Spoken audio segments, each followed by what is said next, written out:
Hey guys, the 2019 winter season is upon us and the snow's starting to dust the hills.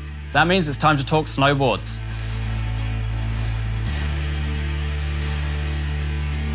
We're here to give you a few tips, just because there's so much choice out there. We want to make sure you get the right board to have the most fun on the snow this year.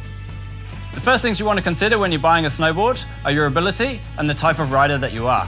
Once you've figured those two out, you can then start to look at board widths. General rule is a US 11 and above, you're probably going to look for a wide board. Snowboarding is broken down into three main board category types. Let's take a look at each category to find out what type of riding it's suitable for. First up is the all-mountain category. These boards are suited to all ability types, including beginners.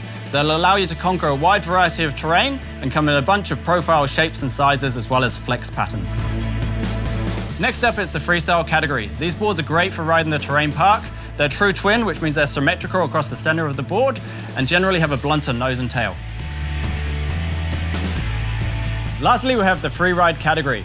These boards tend to be a little bit stiffer in profile, a shorter tail and a longer nose, and they tend to be aimed more towards your intermediate to advanced rider. So now let's take a look at the various board shapes and profiles available.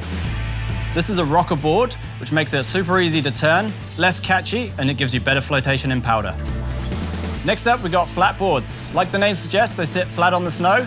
They're a little bit quicker edge to edge and a little bit more stable as you start to ride faster. They're great for beginner to intermediate riders. This is a Camber Profile board. When you look at the board side on, the middle of the board is going to be raised up off the snow. That's going to give you really good edge grip from tip to tail and is awesome for intermediate to advanced riders. This is a hybrid profile board. It's a combination of rocker and camber, the rocker at the tip and the tail and the camber through the middle of the board. It's designed to give you the best of both worlds. It'll suit a variety of terrain choices as well as ability levels. So what size snowboard should you choose? As a general rule, if you put the snowboard on its tail, it should come up somewhere between your chin and your nose. Rider weight plays a big part in choosing the right length snowboard. The heavier you are, the longer the board's going to be within that range. Newer boards are designed around your weight, so don't lie about it. So we just run through a bunch of handy tips to help you pick the right snowboard. We love to talk about snowboards, so head on in store, talk to our experts, and we'll find the right board for you so you can get out there and have a lot of fun on snow this season.